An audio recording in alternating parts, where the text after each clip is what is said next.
Hello বন্ধুরা, সবাইকে শুভেচ্ছা ও শুভকামনা। দেখুন এই জমিগুলোতে আগুর ধান লাগানো হয়েছে এবং সঠিক সময় এসে এই ধানগুলো পাক ধরেছে এবং পেকেওছে। এই ধানগুলো কাটা হয়েছে, কিন্তু আকাশের যে বিরূপ প্রতিক্রিয়ার কারণে এই যে দেখুন ধানগুলোর গাজা বাইর হয়ে যাচ্ছে।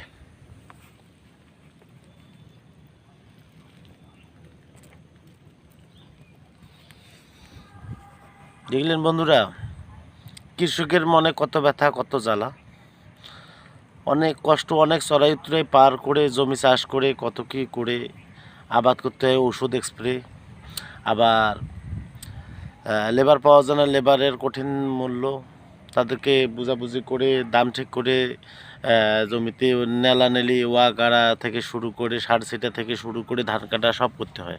তারপর আকাশের বিরূপ প্রতিক্রিয়ার কারণে ফসলটাই শেষ হয়ে যায়। এই ধানগুলো মিনিমাম 7 দিন থেকে এইভাবে আছে। ধান যদি না কাটা হতো তাহলে কিন্তু ধান ভালো থাকতো, আর ধান কাটার পরেই কিন্তু ধান বাড়িতে না গেলে হয় না, কিন্তু আকাশের বৃষ্টির কারণে ধান দাঙ্গার পরেও তো এইগুলো নষ্ট হয়ে যাবে। এটাই হচ্ছে কৃষকের ব্যথা, যা কাউকে বলতে পারে না, সইতেও পারে না, শুধু মনে মনে ব্যথিত থাকে। যাক, কৃষকের প্রতি ঈশ্বর আছেন, আল্লাহ আছেন, বাকিটা তার কপালে। তা বন্ধুরা, সবাই ভালো থাকবেন।